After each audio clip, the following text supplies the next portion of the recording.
অনেকে আমাকে জিজ্ঞেস করেছিলেন কম্পিউটার স্ক্রিনে রিসাইকেল বিনের কাজ কি এবং এই রিসাইকেল বিন আইকনটা যদি ডেস্কটপে শো না করে সেক্ষেত্রে আমি কিভাবে এই রিসাইকেল বিনটা শো করতে পারি। সো আমাদের আজকের ছোট্ট ভিডিও থেকে এই দুইটা পয়েন্ট আমরা দেখে নেব। সো সবাই লক্ষ্য করেন, আমার কম্পিউটার স্ক্রিনে রিসাইকেল বিনটা আছে। সো আমরা ধরে নিলাম আমার কম্পিউটার স্ক্রিনে রিসাইকেল বিন নাই, যেরকম ধরে কম। এখন আমার কম্পিউটার স্ক্রিনে কিন্তু রিসাইকেল বিন আইকনটি নেই। এখন এই রিসাইকেল বিন আইকনটি আমি কোথা থেকে নিয়ে আসতে পারি? হ্যাঁ, জাস্ট এই বিষয়টা আমরা দেখে নেব। সেক্ষেত্রে আমরা আমাদের ডেস্কটপের উইন্ডোজ 10-এর ক্ষেত্রে ডেস্কটপের যে কোনো জায়গায় রাইট বাটন ক্লিক করব, দেন হচ্ছে পার্সোনালাইজে ক্লিক করব। পার্সোনালাইজে ক্লিক করার পর এখান থেকে আমরা যাব থিম থেকে চলে যাব হচ্ছে আমরা ডেস্কটপ আইকন সেটিংস।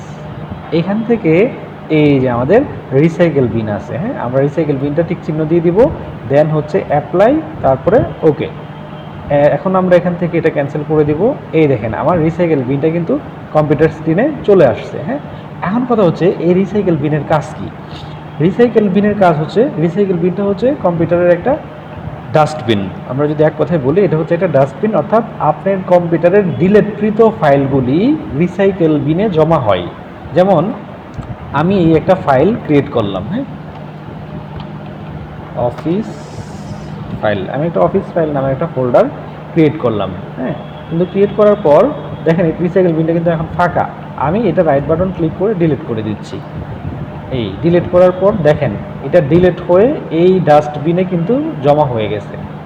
অর্থাৎ আপনার কম্পিউটারের কোনো ফাইল ডিলিট করার পর সেটা হচ্ছে রিসাইকেল বিনে জমা হয়, এবং রিসাইকেল বিনে জমা হওয়ার পর রিসাইকেল বিন মাঝে মাঝে পরিষ্কার করতে হয়, অর্থাৎ ক্লিন করতে হয় এটা। হ্যাঁ, সেক্ষেত্রে আমরা এটার উপর রাইট বাটন ক্লিক করব। রাইট বাটন ক্লিক করে যদি আমরা এমটি রিসাইকেল বিন দেই, তাহলে দেখেন আমরা ইয়েস দিয়ে দিলে আমার রিসাইকেল বিনটা কিন্তু ক্লিন হয়ে গেল। হ্যাঁ, এটি হচ্ছে বেসিক্যালি রিসাইকেল বিনের কাজ। তবে একটা লক্ষণীয় বিষয় সেটা হচ্ছে আপনি যদি একটা ফাইল ডিলিট করে দেন ভুলক্রমে, সেটা কিন্তু আপনি রিসাইকেল বিনে আবার জমা পাবেন।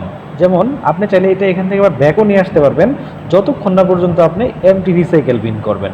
যেমন আমি যদি রিসাইকেল বিনটা ডাবল ক্লিক করে ওপেন করার পর এই যে আমাদের ফোল্ডারটা এখানে আছে। এখন যদি আমি এটার উপর ডাবল ক্লিক করে রিস্টোর, তারপরে ওকে দেই, এই দেখেন আমাদের ডেস্কটপে কিন্তু আবারও আমার ফাইলটা কি চলে আসছে। অর্থাৎ আপনার কম্পিউটারের ডিলিটকৃত ফাইলগুলি রিসাইকেল বিনে জমা হয় এবং সেটা মাঝে মাঝেই ক্লিন করতে হয়। হ্যাঁ, ক্লিন না করলে অনেক সময় অনেক বেশি ফাইল যদি রিসাইকেল বিনে জমা হয়, সেক্ষেত্রে আপনার কম্পিউটারটা একটু স্লো কাজ করতে পারে বা একটু লোডিং হতে পারে। সেজন্য মাঝে মাঝেই উচিত হচ্ছে আমাদের রিসাইকেল বিনটা এমটি করে দেওয়া। হ্যাঁ, empty recycle bin. So friend, আশা করি সবাই বুঝতে পেরেছেন। সবাইকে অনেক ধন্যবাদ সাথে থাকার জন্য।